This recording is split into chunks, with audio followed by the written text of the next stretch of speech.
Hello, everyone, and welcome to the second day of Forum at ShortFest. My name is Anna Souza. I'm the Forum producer. My pronouns are she, her. We also have here on our team Elizabeth Westwood, who is our Forum coordinator. We're really excited that you are able to join us virtually. We also do have in-person activities at Forum, which are going to start tomorrow, Friday at the Hilton onwards. We have an incredible lineup. Our registrations did close for our Ask Me Anything sessions and our one-on-ones and our roundtables, but all our other panels are open to pass holders while we have space available. So we do encourage you to come and to arrive early to events. We do have wait lists for some of the events, so please feel free to get in touch with the Forum team if you want to ask about those. But today we are especially excited to welcome you all to Everywhere All at Once, Distributing Your Short. We've got an incredible group with us to discuss the current shorts distribution landscape and the best way to get your short seen in today's world. We're going to have a long conversation. We're going to reserve about 15 minutes at the end for questions. Please use the Q&A box to submit any questions that you have as they come up.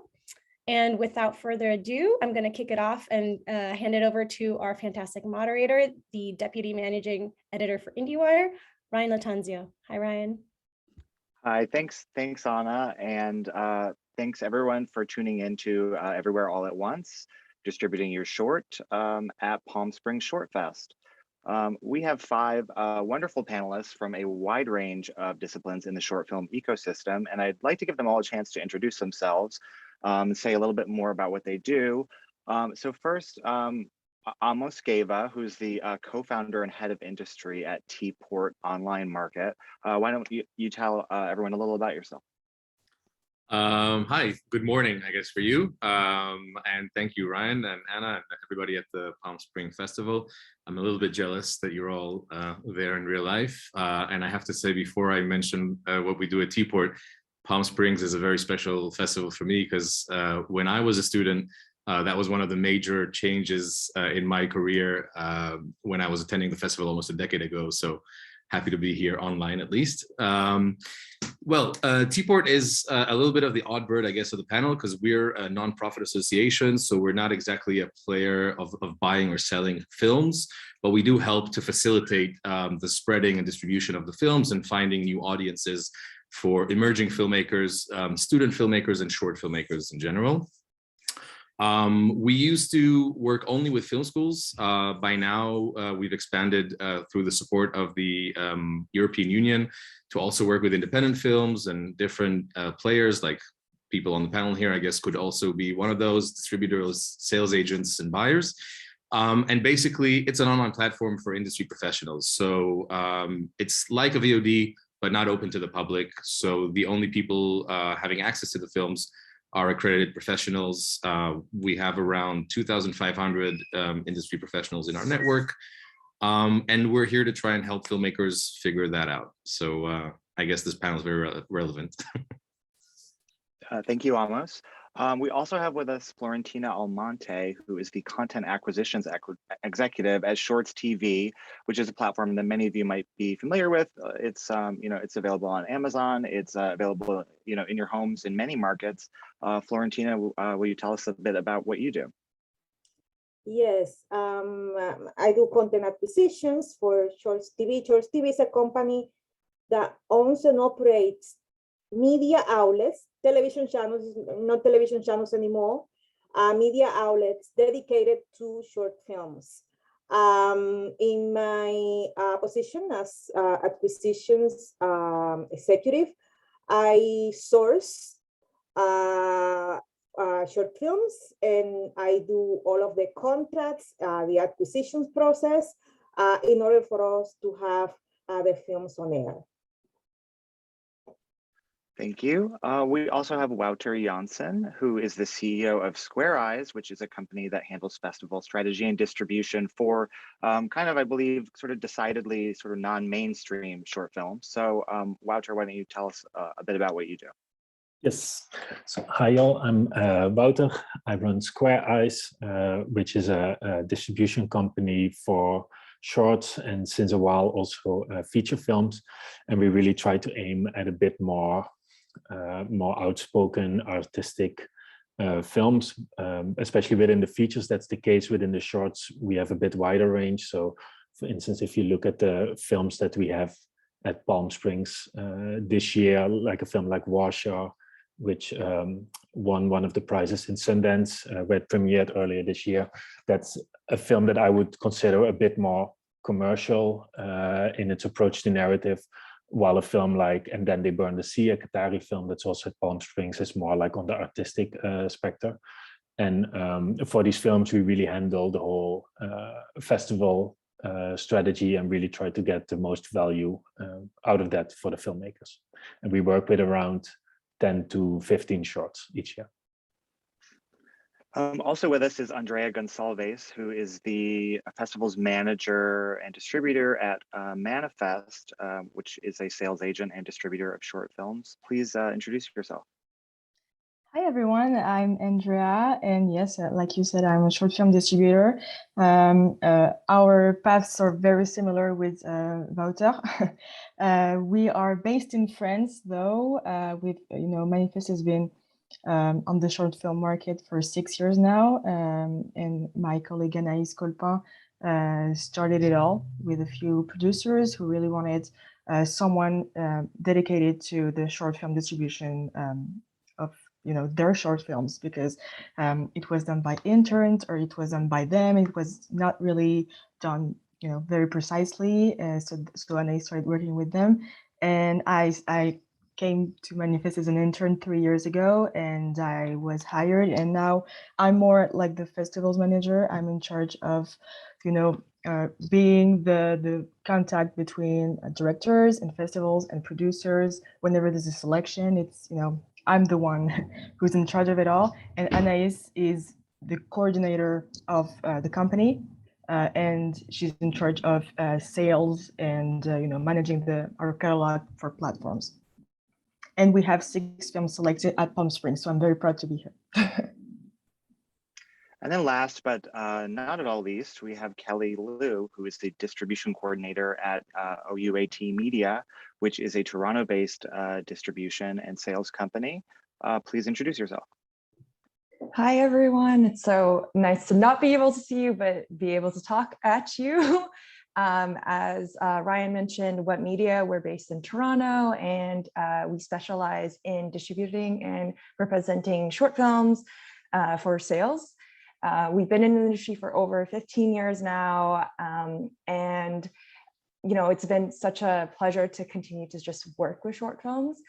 Similar to what Wouter was mentioning, we only take about 15 to 20 films a year. We do have 3 films in selection this year at Palm Springs, and honestly, for us, like, our goal is to really come on as a great partner for the film and see what pathways that we can continue the life of a film adjacent to its festival journey and beyond. So I would say we typically work with more commercial licensors, so thinking about TV broadcasters such as Canal+ in France, other big platforms like HBO, Netflix, really wanting to see the ways that we can really platform and highlight short films and the wonderful talent of creators who are working in this format. So yeah, happy to be here.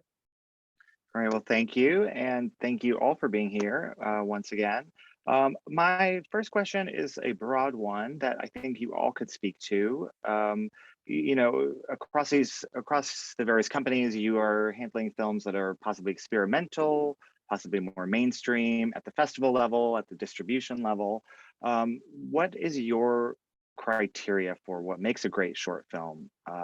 And what do you look for in a short that sort of tells you this is something that the world has to see, and it's something I want to take a risk on?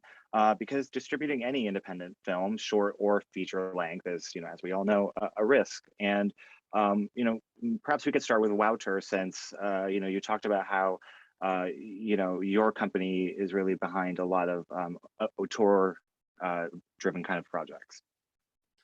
Yeah. Yeah, it's a tricky question because our taste is quite broad, but I think the most important thing also with kind of how the company was started is that I have a background in programming. So I've been head of programming at a short film festival for 10 years. And I think the whole concept of the company is really like we want to work with films that we think have potential within festivals. So we think less of what is sellable. So if like a lot of my films wouldn't be suitable for a company like What Media, and that I also know beforehand, like this would probably never sell, but that I know that it would have potential within festivals. So we really try to look at it from that perspective. And then sometimes it's a film that we think is more experimental, more challenging to get into festivals. But we see a director that we would like to work with, that we would like to build a relationship with, which we think that we could help push a bit further into festivals and everything by being behind it. So sometimes we take on a project that's in a way a bit more difficult. Yeah, besides that, like the criteria, like the main criteria is the film has to be under 30 minutes. That's kind of a threshold we have, because after that, there's just less possible for a lot of films. And besides that, we don't really have any criteria. It's just that me and my colleague Hannah, we have to like the film, and we have to have the feeling that we can contribute something to the career of the film. So for instance, also when a film has already premiered longer than 1 or 2 months ago, we consider it as too old, so we really want to be involved as soon as possible. So it's more these kind of practical things, and besides that, it's really just a taste thing for us. Yeah. From the exhibition platform perspective, from my side of things, we first of all, we look for films that are aligned with our programming strategy, our programming priorities. What is that we're looking for right now? What is the content strategy that we have right now? But in addition to that, we look for great stories that can engage viewers, stories that talk to people, stories that we know that are going to keep the viewers watching. Also, we look for the quality of production. As you all know, that calls the attention of the viewer. Great quality of production, storytelling, all the elements that are going to keep the viewer engaged. Also, that is something that is important is the films that we license. We don't produce films. Everything that we do is licensed. We license films for exhibition on our different channels. We have a channel here in the US, we have a channel in Europe, we have a channel in India, we have a channel in Latin America. We have digital channels. So we look for content for films to fulfill the different needs of the different territories and the different channels on the different platforms. So something that is also important is what, in our case, what supporting material do you offer in addition to your film? Do you have all of the supporting material that we require? Do you have the rights for music? Do you have high quality photos, stills, and all that? So that's something also important, because to be honest, I evaluated some films that are great, wonderful, but I had to let them go because they don't have the music rights. So that's something that's something that I consider important as part of all of the other elements. Yeah, go ahead, Sorry. Kelly, if you wanted to speak to that. No, great. Yeah, I was just going to hop in just to echo what both Flortina and Wouter mentioned. I think for What Media, it's like really important that we can come on board as a good partner, and that we can do the best that we can to really get that film out there. And I think that's why it's so tricky to answer, what makes a story compelling, what makes a film stand out, especially in the abundance of like short films that are, we're seeing new titles at each festival, that kind of thing. But really, for us, is like, if we can come on as the right partner. We work internationally. We want to be able to sell the film and pitch it to our contacts in different regions. And each platform might have a very specific kind of programming mandate or priority. So on our end, we want to make sure that the journey of the film isn't just like a one-stop, like we're able to do more and see, what we can push further. But I think just so what Florentina mentioned too is like, yes, it is the practical side is just as important. Like make sure you get those clearances, make sure you have, your rights, you have the paperwork all signed, because we won't be able to do our job if that part isn't there. And similarly, like we've gone ahead to have conversations with filmmakers and films that we really believe in, and then had to like walk away because of these very practical or like logistical kind of concerns. But otherwise, I think really is just like just trying to find the right partners who can understand the film and see what ways that they can really present and pitch it to the audiences and find the audiences that work for the film. If I can jump in, for us, it's a little bit different because we're not representing the films directly. Basically, there's not a specific genre or length or style that we're looking for. We're looking to work with filmmakers that believe in their films and that want to present it to the industry. And one of the most important things is the ability of the filmmaker to actually want to present their film to the industry, because a lot of times this might not sound so clear or obvious, but a lot of filmmakers are afraid of getting the film out there.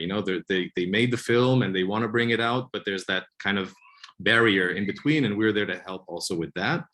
And it goes also on the other side, because the industry is so overflown with content. I'm sure that every single one of you on this panel is getting hundreds, if not thousands, of shorts a year to watch. And how do you filter that? How do you go through that? So one of the ways that we do that is through the search engine that we built, which basically allows people to search exactly for what they're looking for. So if they're looking for films in a specific length or in a specific genre or with specific categories, niche or specific whatever, they can find everything there.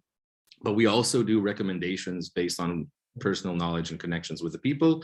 And we do have one curated section, which is called Teaport Lighthouse, which is based on guest curators that we invite. And we actually had Celine from Palm Springs do the last one last year, together with other programmers. So this is something that we also do to kind of help promote the films with a specific focus. And I just want to give one anecdote because of what Walter said with the when is a film too old? So obviously 2 months, I guess, is the most extreme I've heard until now. That's very fresh. That's like the fresh fish store that like just literally fished it out of the water. But I guess what people tend to say is, within the first year, maximum the first 2 years of the film's life, depending on if it's a festival or if it's for sales. But we've had cases, and I can speak from personal experience, even when I used to be a filmmaker like a decade ago, my film was going around submissions around 8 months with many no's. And eventually it landed in Palm Springs and even got a small award, and that kind of gave it a second life. And we've had cases on the platform as well, where we had a film, just last year, we had a film that was, I think 5 or 6 years old, which, in commercial terms means it's dead. And because of the theme and the language of the film, it was a specific interest for television in Sweden. And they went ahead and bought the film. The filmmaker was totally surprised. He had no idea that his film was still relevant for anyone. But I'm just saying that's an example of how, different buyers and different festivals have totally different needs. And one of the things that we focus on is trying to fit the right pieces in the right places and make those connections. Yeah, Andrea, I don't know if you want to kind of chime in on this question at all of kind of what is it that you're sort of looking for, in a film that you want to represent. Well, I think everything was said already, but I can say one thing: we don't have this magic trick when we're choosing films, because like what Amos said, that we all get 100, 1,000 films to watch per year. It's true, we receive a lot, like maybe, I don't know, 40 a week or something. So choosing is complicated. So we have different ways of doing this. Sometimes we're at a festival and we just watch an amazing movie and we're like, we have to work with this movie because, you know, maybe it needs us, maybe it needs, you know, the experience that we have. And especially like student films, like right now I'm at Contis Film Festival in the south of France. It's an awesome festival, and that's why my Wi-Fi is not really working. It's because, you know, I'm out of the office. But at this particular festival, we're giving the Manifest Award to the to a film in the student film competition, so that we're sure that it's not distributed already, and we make sure that we can help, you know, and not just make profit or something. So it's very important for us. And sometimes, you know, we have production companies in France, especially, obviously because we're based in France, that we're very close to, and every film they make, we just take care of it because we have, you know, a close relationship with them. And sometimes we watch a film and we're like, wow, this film is awesome. What's next for the director? Maybe if we work on this film, we'll work on the next one from them. And, you know, so it's all with our guts, I feel like. And yeah, and that's how, you know, and also with our personal taste. You know, a number of you mentioned that you have films represented in the festival this year, and there are, I think, about 300 in play throughout ShortFest. And you think about, there's a large volume at all festivals. You know, these short film sidebars are getting bigger and bigger. I think Sundance last year had almost 10,000 submissions in those shorts categories. And you know, like Florentina was talking about, oh, you need to secure the music rights. You know, there are these various requirements that get you to the next step. But I wonder, anyone who wants to chime in, like sort of practicable advice for filmmakers in terms of getting, you know, eyeballs on your submission by programmers, since there are so many that they are faced with. I mean, what is sort of the best path there? Is there networking you should be doing? Should you be reaching out to people individually? You know, submitting into these portals, it can be like, you know, just dropping a stone into a well. I like to share in. First of all, I think that what the filmmaker has to be clear from the beginning is where they want to go with the film. What is going to be a success for them?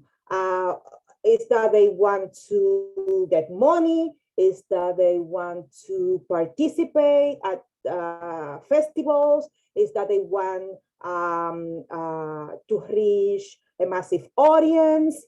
Is that they want to be on digital channels, streamers, VOD? What is that they want? What is that they want to do with their film? Once they have that clear, that strategy has to be clear as early as possible as their production process, and then do research. I believe that they have to do research. They have to look into the existing platforms. What do they offer? What is the target of those platforms? What is more, or which platform is more aligned with their type of film? Which platform is going to help them to accomplish their objectives? And I will say that they shouldn't be shy. Do research, go to events, participate at festivals and industry related events, knock doors, reach out, do the networking through colleagues and all that. That's always helpful. And something that I don't recommend to filmmakers is don't release your film online for free until you explore the possible opportunities, the potential opportunities. Don't release it online for free, because I've seen some filmmakers that they do this great short. Okay, I want everybody to see it. I want my family to see it. I want my friends to see it. I want my colleagues. And they put it online for free on YouTube. Don't do that until you explore the potential opportunities that you might have.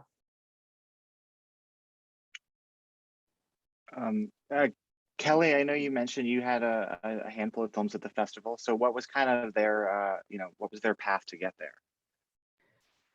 So I won't be able to speak too much about festival distribution as we don't work in that specific way with films, and I'm sure Wouter and Andrea will be able to share more insight. But I will say on our end, because we only take 15 to 20 titles, when similar to how a festival will have its curation process, like we have our own.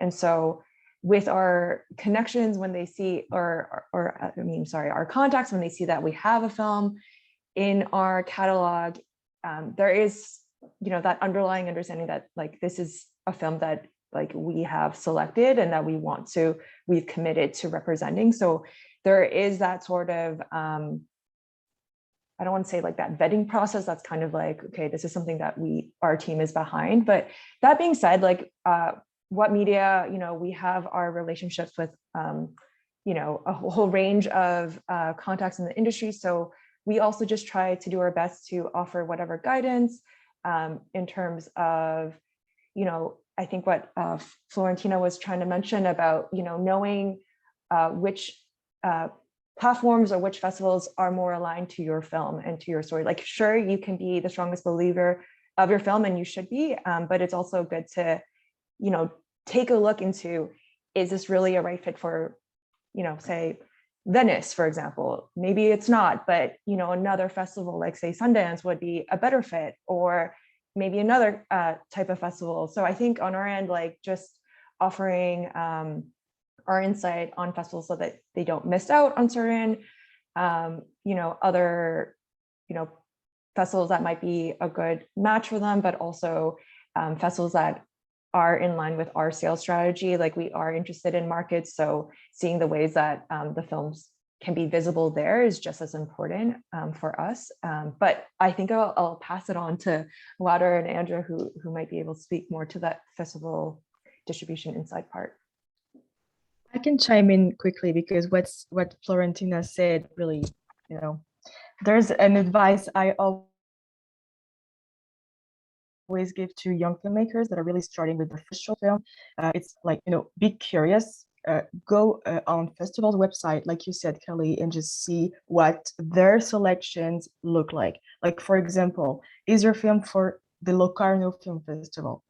Because it's very experimental and arty, and is your film really for Locarno, or do you really want to submit it because it's a huge festival?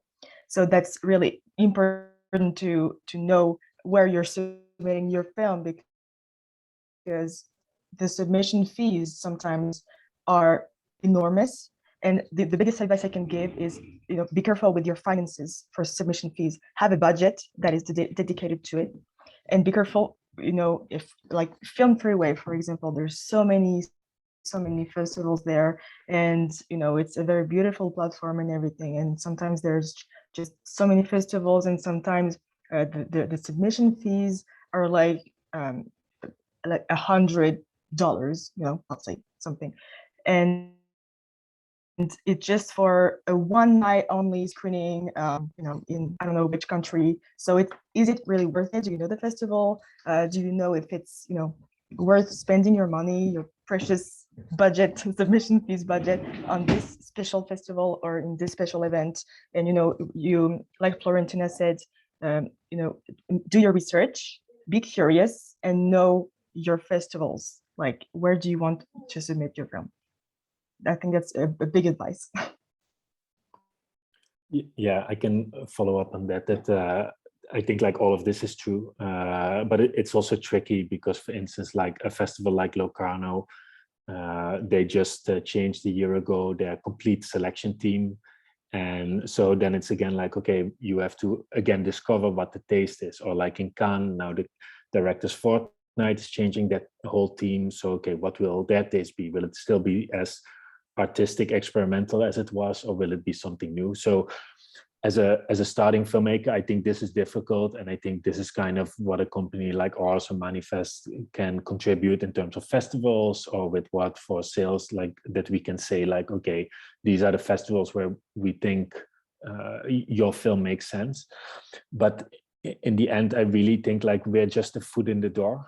But we can't make a program and select your film. Like we have the advantage that maybe we get more selections in the festival because we know like, okay, if we send this film, we know that we have a good chance because this is a film that the type of film that they like. But in the end, as a filmmaker, if you don't know anybody in the industry, you have just as much chances, I think, if you have a strong film to get into that festival. If I look at the main shorts competition in Cannes, for instance, it's so often that directors who play there were not big names in the industry before. Like this year, the Chinese director who won with The Water Murmurs, she hadn't done a film before, if I'm not mistaken. Like I didn't know her yet. Like last year we won Directors Fortnight with Lily Alone by a Chinese director. It was a debut film.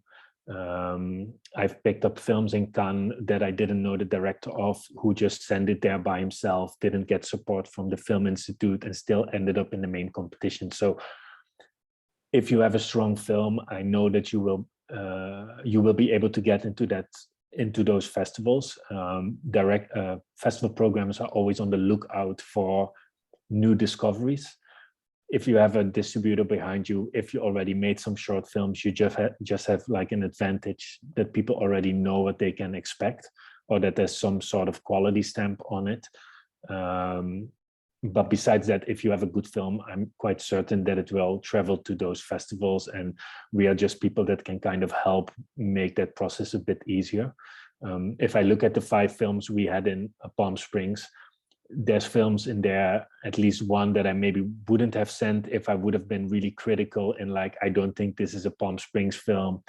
So I only sent the films that I think are a direct match. So it's like, I often get proven wrong when I am selective with saying like, okay, these are the films that I think fit for this festival, because the festival always programs that other film that I didn't expect that they would like. So it's also difficult to really base your judgment on previous selections of a festival. But yeah, I really think if you have a strong film, it will stand out and it will get noticed. Yeah. Yeah, I mean, when your film's already in a festival, you have the advantage of, either you have a distributor, or distributors are shopping for films at the festival, or there's programmers from other festivals that maybe want to take on your film too. But, what if I'm a filmmaker who hasn't gone that path, and I'm feeling sort of unmoored, and I'm looking for a distributor? I mean, what is really like the first step to connecting with a distributor? I mean, what do you recommend in terms of like what filmmakers should do in terms of seeking one out, just from a practical, sort of step one point of view? I don't know, if maybe Florentina, you want to start on that one? Are you talking about a distribution outlet or a sales agent? I think either. Okay, from the distribution outlet perspective, send a comprehensive pitch. In the case of Church TV, we have our own submission platform. We have on our website a link where filmmakers can submit their films. But once you submit your film, it could be either through the submission platform, or if you already know the acquisition executives, if you already been in contact with that acquisition executive, send a comprehensive pitch, meaning synopsis, year of production, of course, the link to screen the entire film, if you have a trailer, or if you have participated at any festival. All that details is important in the case of acquisitions executive to evaluate your film. Sometimes we get submissions that are like Okay, I got I got the trailer, but I didn't get the entire film. I didn't get a synopsis. I didn't get more details. I'm super busy. I'm dealing with thousands of films at the same time. Okay, that's not gonna be the priority. Priority is gonna be the one that is complete. So my suggestion will be, once you submit your pitch, either through online or directly through the acquisitions executive, try to submit a comprehensive pitch with all of the necessary elements and components. For me, it would be similar. Like, just send a film. Like, we're always watching everything. It's good to get a screener straight away. Nowadays, because I get a lot of emails, I delete emails when it's not addressed to anybody. So when you feel like it's just an email that has been blasted out to everybody, it's not like an arrogant thing, but I just want to feel that somebody has at least looked at our website and seen, like, okay, I know this short that you worked with, which I like, and I think we did something comparable. So we would love to maybe see if we can work together. And besides that, we are also recommending and getting films recommended. So for instance, with Kelly, I'm often sending films back and forth if I work with something new or they work with something new and they suggest it. I also have festivals emailing me like, hey, this film premiered at our festival and I think it could be something interesting for you. And I think all of this helps because you already know that there's kind of somebody vouching for that film. So you know, you don't go blind into the film. But that being said, we watch everything that we get sent. So there's just as big a chance that we would work something that just gets sent to us without a recommendation as that something gets recommended. It's just that we're a bit more curious probably to see this film that we already know that somebody said, like, oh yeah, this is great, and we see it fitting for you. Yeah. I can jump in. Absolutely agree with everything you've been said about this point. I just want to add that it's in the end, it's a question of gatekeepers, right? Because obviously everybody's overflown with content and with information. And the question is how to filter it in a way that makes sense. And what's important for us is to try and make a filtering system that also is fair to the filmmakers. So we do try to also make, pre-selections or recommendations for festivals or for distributors or for buyers that we have relationships with, but we also have the kind of open market where people can find the film based on what they're looking for. So if people are interested, I can put it also in the chat. There's a submission link, and just regarding, I think it was Florentina that was talking about Film Freeway, or was it Andrea? I forgot now. But anyway, submission platforms work in a totally different way. They let you have your film there, and then you have to submit for each festival and pay the festival submission fees separately. The way we work, because we're a nonprofit with support from public funding, we try to make it extremely accessible and affordable. So there's like an annual fee of $20, I think. In euro, it's like 15. Not sure what the exchange rate is now. But basically, once the film is on the platform, all of the industry professionals can access it. And then we obviously, boost it in different ways depending on the relationship and the context of the film. So I'm just going to put it here in the chat if it's relevant for filmmakers. And if you want to, get some kind of help, feel free to drop me a line after as well. Yeah, I'll just follow up just to say, just to echo what everyone's shared. For us, what's most important is that we get a screener link to see the film, and to Wouter's point of, a personable email that will always stand out. And especially when, you've taken a look at our website and our catalog and you're feeling like, what might be a right fit for the film. Regardless, we also watch everything, and we like to know about a film, ideally at the point where you have your premiere locked, but it's not publicly announced. So we kind of come on board at the very start of the festival journey, and we basically want to hit the ground running once it is public, because festivals are such a great way for us to really highlight the film.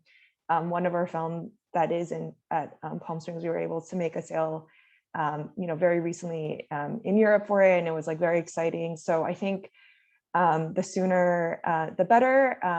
But that being said, you know, it's always great if you, like, we don't need all the information, like say what Florentina was mentioning, but those are things that we will ask for later if we are to work with you. So those are things that it's good to have, but we basically just need the screener and the correct password for it. So. Andrea, I don't know if you want to say anything about that. Yeah, I was going to say, like same as Kelly and Wouter. Maybe don't send a work in progress. I feel like there's a controversy for work in progress screeners, but at Manifest, we prefer watching the films that are done, all edited. You know, the lighting is the good one, and and the editing is over, so that we see the final film and we can really think about what it's going to look like for programming, for festivals, what is going to fit where. So I feel like that's important. And for us, a screener, the correct password, obviously, but it's a very important step, the correct password, and a log line. And if the majority of times the producers contact us to send their latest production screeners, but when you're a director and you're sending directly your film, whether you were produced or not, you can say like, my other film was selected in this festival and this festival, or I received this award with this film. Maybe you watched it at this festival. So we can actually know who's talking to us and really identify them, and just like a log line, who's contacting us, if we're very early in the festival process, or if there was like maybe like 5 or 6 months of a little bit of festival submission, that they're contacting us because they want someone to really take care of it. So it really depends, but I feel like the context is really important also, but not a very long motivation talk in the email, just a little bit. Yeah, it's interesting hearing about this. I'm not a filmmaker, but it's almost like it's very similar to a job, like a resume or applying for a job. There are certain points that you have to hit, otherwise that email is getting deleted. Okay, so I have an interesting question here from an audience member that kind of hasn't come up yet. This person has a dark comedy action short series that has played around the festival circuit, has won numerous awards, but short series don't seem to have a home for distribution.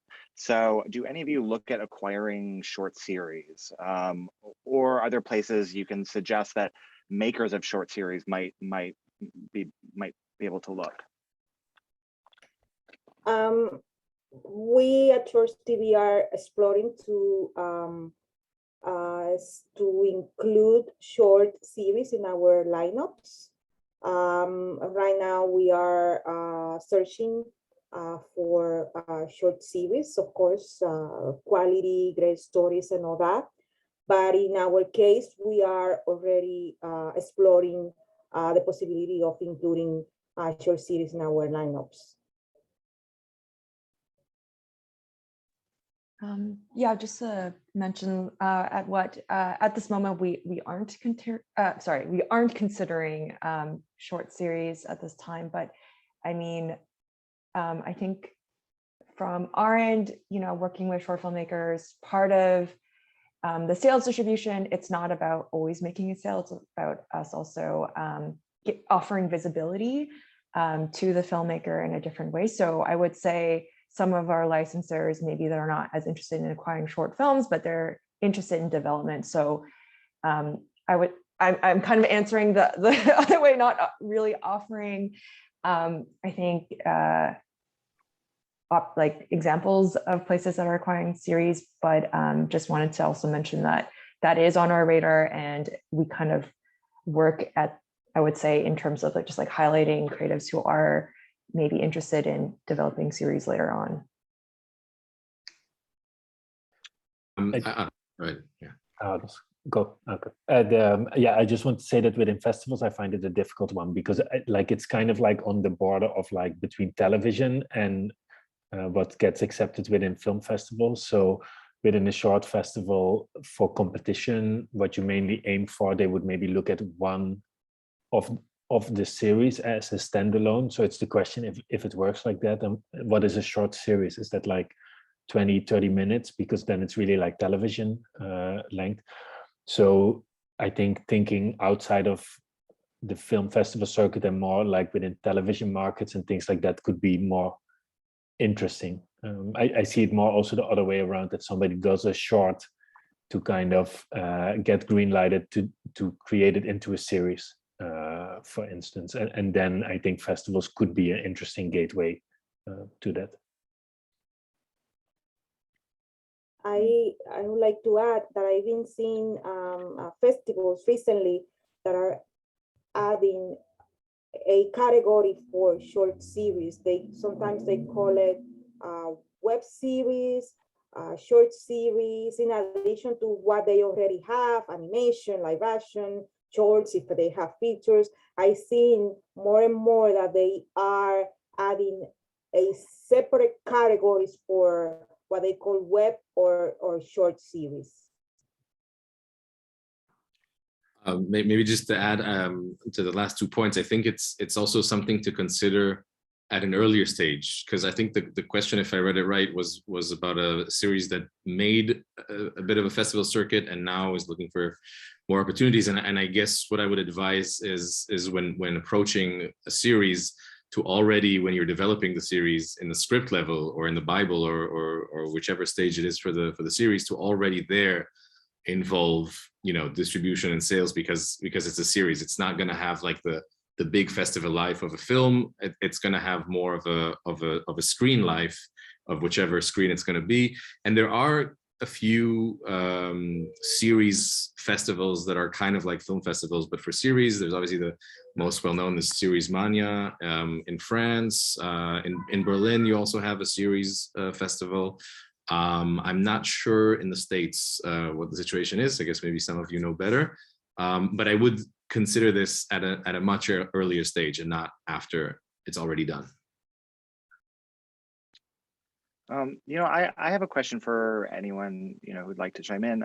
I wondered if a film is submitted and you end up rejecting it for whatever reason, do you provide feedback, or is just the volume of submissions so much that you're not able to do that? Because I wonder if you know, it was not exactly the right fit, if, you know, you ever, you know, want to at least try to give some direction, you know, as to why.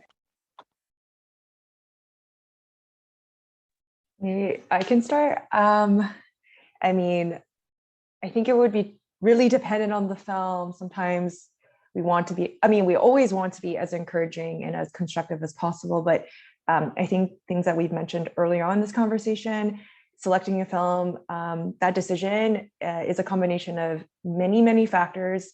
And we always say it's not necessarily a reflection on the quality of the film. And again, there are so many wonderful films that I think on a personal bias, you know, that's a film that I would want to advocate for, that I would want, like that I would want to program at a festival, but it's just not a film for sales. And it always comes down to, does our team believe that, you know, we are the right partner for this film? Like, what can we add to your journey? Does it align with your goals? Like, those are things that, you know, we want to ensure that we can do the best job that we possibly can. I mean, there's always never a guarantee, but yeah, it's really just wanting to make sure that, you know, you're building the right team for your film and to see whatever journey that can take. But I will say that, you know, we are people, so you can always follow up and ask, and we will try to provide what we can. But yes, the volume is always an issue, and you might just have to wait a little bit.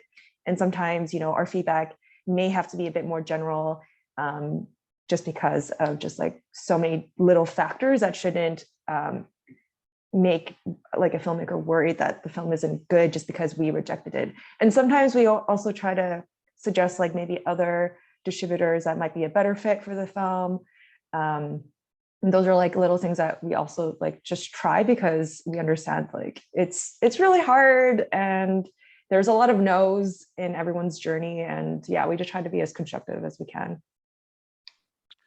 Wouter, you look like you were maybe about to say something. Yeah, I just wanted to say that this is mainly a time issue. I think I think all of us have like relatively small teams that we're working with, and if you get sent a lot of films, it's just, yeah, it's not really manageable. And sometimes you watch a film not completely true because you already see early on that it's not for you, and then you get questions about it, which would almost have to mean that you have to revisit it.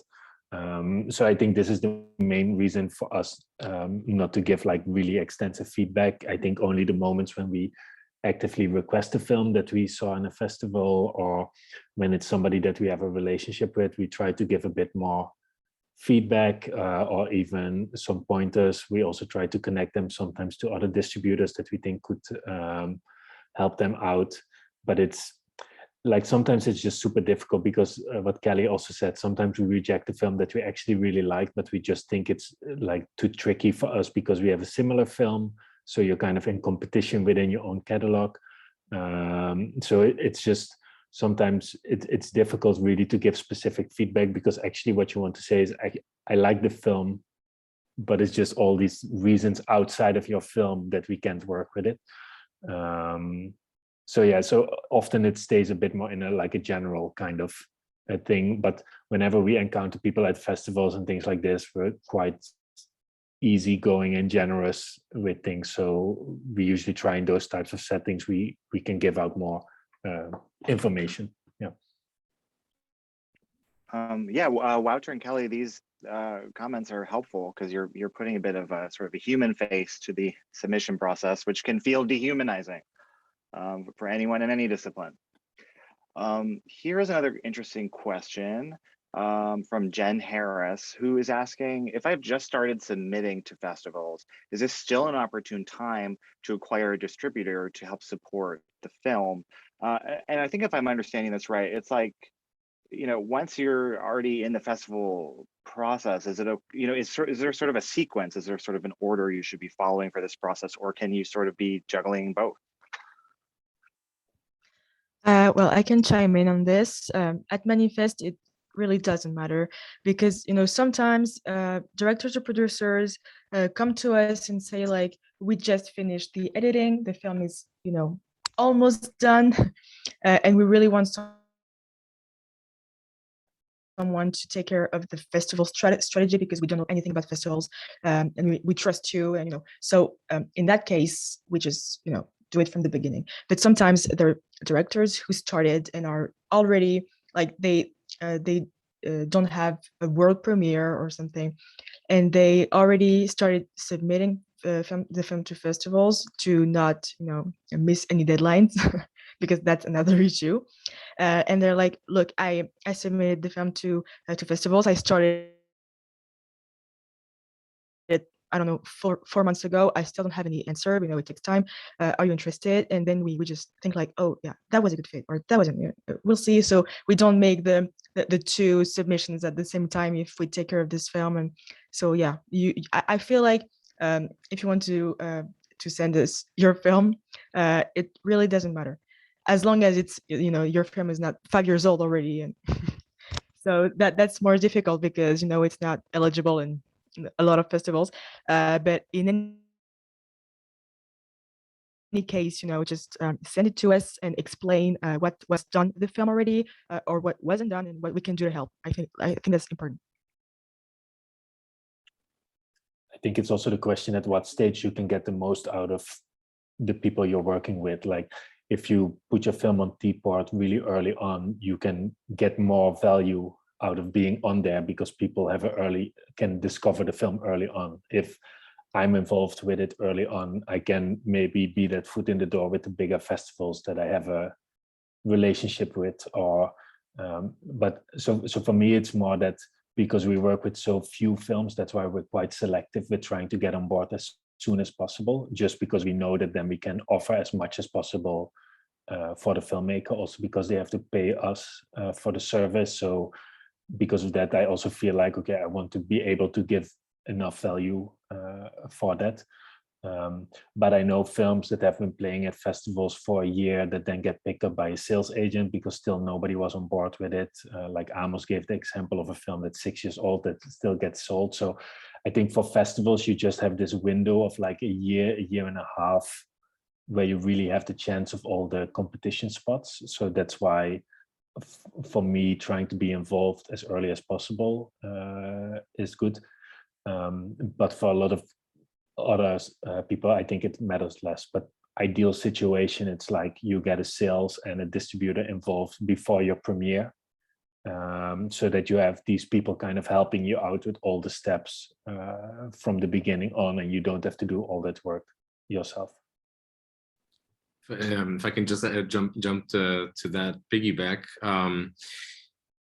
I don't think there's like a perfect scenario. I mean, obviously, like, you know, there's like the textbook kind of, you know, get your sales agent and distributor on board when you're editing the film or when you're writing the script, and then they can be part of the process and so on. But there's so many different ways that this can roll and happen, and neither of them is wrong or right. You know, there's just like the right way for that film or for that filmmaker.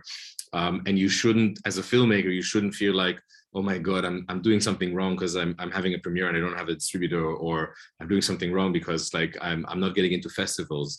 I think that the most important thing, I think Florentina mentioned this at the beginning, is also, what is your goal as a filmmaker, and what do you want to do with this film right now? Is this, you know, is this the film that you want to invest now a year and a half of your life getting to as many audiences as possible? Or is this a film that you're doing now and you're going to make another film next year, and this is kind of just like a learning thing, you know, like you want to use this to kind of shave on, and then you're going to move on to your next film. So I don't think there's like one right way to do it, and definitely don't get overwhelmed by something not working like exactly like you planned.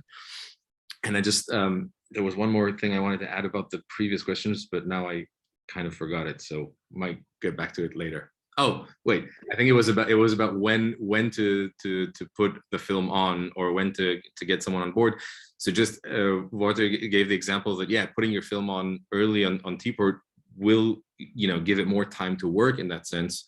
But we see that there's also a difference in behavior, because we're, you know, kind of like a tech thing. Although we're a nonprofit, so we kind of have the soul of both. We have data to kind of learn from. And one of the things we see is that festivals and distributors behave a little bit differently on what kind of films, you know, what stage they're looking for films.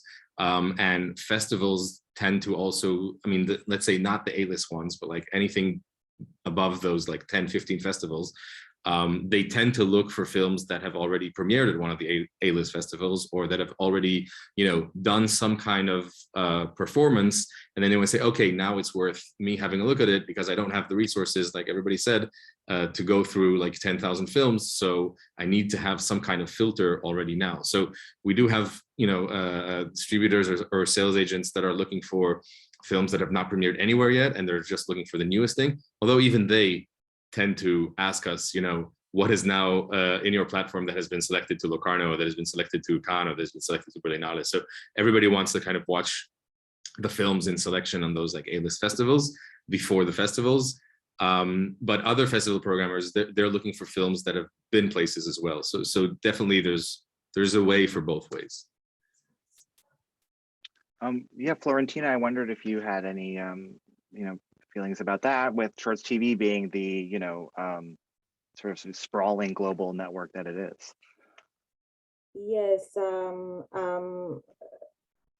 knowing that the majority of the festivals prefer to premiere the films, especially if they are strong films, my advice to filmmakers is always try festivals and then come back to us, except for the films that we are that are Oscars shortlisted and Oscar qualifying and or Oscars nominated. We know that they are doing festivals, but also they do with us the release, the theater release of the films. But aside from that,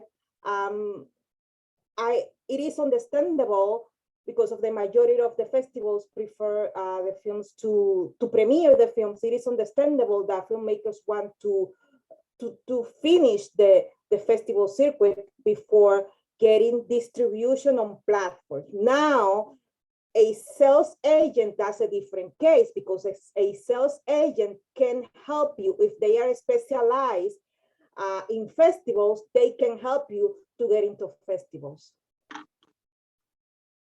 I believe that's our time on the panel. So just wanted to thank all of you who participated and everyone tuned in. I mean, this was certainly, it was, as someone who's not a short filmmaker, I definitely learned a lot in the last hour. Thank you so much, Ryan. Thank you, Wouter, Florentina, Kelly, Andrea, Amos. We really appreciate the time that you made to be here today. Thank you to all the attendees for such thoughtful questions. This is my least favorite part, is cutting off a really great dynamic conversation. So I'm sorry to be that person, but we hope that you'll join us for other forum events if you're in Palm Springs. And we look forward to seeing you next time, whether in person or virtually. So thank you everyone for coming. Thank you. Bye. Thank you. Bye-bye. Bye-bye. Bye. Thank Bye. you.